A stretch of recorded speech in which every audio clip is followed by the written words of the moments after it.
அனைவருக்குமே வணக்கம். சற்று முன் கிடைத்திருக்கக்கூடிய ஒரு மிக மிக முக்கியமான செய்தி ஒன்று வெளியாகியுள்ளது.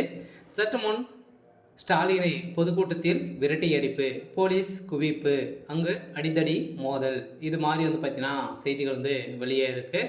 ஸோ இன்று பார்த்தீங்கன்னா மதுரையில் பொதுக்குழு பார்த்தீங்கன்னா நடைபெறுது திமுக சார்பில். ஸோ ஒரு மிகப்பெரிய பொதுக்குழு கூட்டம் நடைபெறுது. வரலாற்றிலே முதல் முறையாக பார்த்தீங்கன்னா மதுரையில் திமுகவுடைய கோட்டையாக மாற்றக்கூடிய அளவிற்கு பொதுக்கூட்டம் நடைபெறுது. இருந்தாலுமே அனைவருக்குமே தெரியும் இது அதிமுகவுடைய கோட்டையாக இருந்தாலுமே இப்போ முதல்வர் ஸ்டாலின் அவர்களும் பார்த்தீங்கன்னா ஒரு 10 கிலோமீட்டருக்கு பார்த்தீங்கன்னா திமுகவுடைய கொடிகள் பறக்க விட்டு பிரம்மாண்டமான ஒரு பொதுக்குழு தான் நடத்தி போகிறாங்க.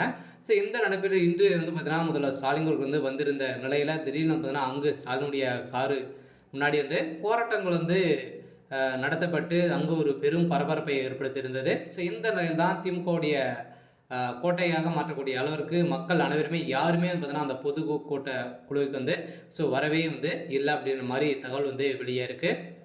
ஸோ இதை பற்றி இந்த வீடியோவில் நம்ம முழுமையாக பார்க்கலாம்.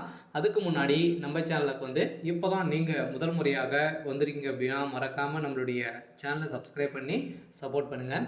ஸோ வாங்க வீடியோக்குள்ளே போகலாம்.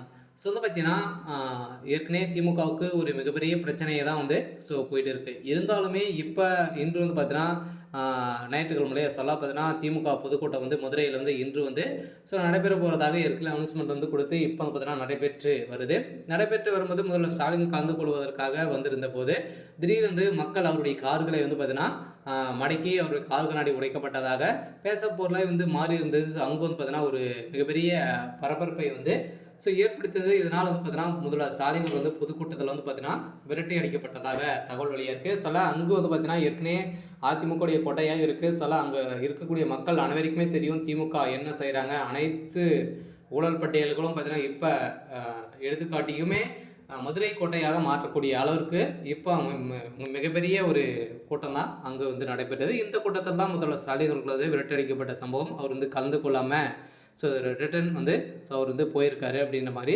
தகவல் வெளியாக இருந்தாலுமே அங்கு அதிமுகவுக்கும் திமுகவுக்கும் இடையே அடிதடி ஸோ மோதல்கள் ஏற்பட்டிருக்கல. ஏன்னா அங்கே அதிமுகவுடைய கோட்டையாக தான் இருக்குது. சில அதிமுக தரப்புக்கு பார்த்தீங்கன்னா நிறைய குற்றச்சாட்டுகள் வைத்திருந்த நிலையில் எந்த ஒரு ஆளுங்கட்சியாக இருக்கக்கூடிய திமுக பார்த்தீங்கன்னா எந்த ஒரு நலத்திட்டங்களையும் செய்து தராத ஆளுங்கட்சி இன்றைக்கி பார்த்தீங்கன்னா மதுரை கோட்டை வருகிற சட்டமன்ற தேர்தலுக்காக அனைவருமே வாக்குகளை சேகரிப்பதற்காக வீடு தேடி வரீங்க. இது மாதிரி குற்றச்சாட்டுகள் நிறைய பிரச்சனைகள்லாம் வைத்திருந்த நிலையில் ஏற்கனவே கோட்டையாக இருந்தாலுமே இப்போ திமுக ஒரு மண்ணை கவக்கூடிய விதமாக தான் மதுரையில் நடந்திருக்கு. இருந்தாலும் என்ன நடக்க போகுது அப்படின்றத ஸோ வெயிட் பண்ணி பார்க்கலாம். ஸோ இது மாதிரி செய்திகளை தெரிஞ்சுக்கணும் அப்படின்னா மறக்காமல் நம்மளுடைய சேனலை சப்ஸ்கிரைப் பண்ணி சப்போர்ட் பண்ணுங்கள். தேங்க்யூ.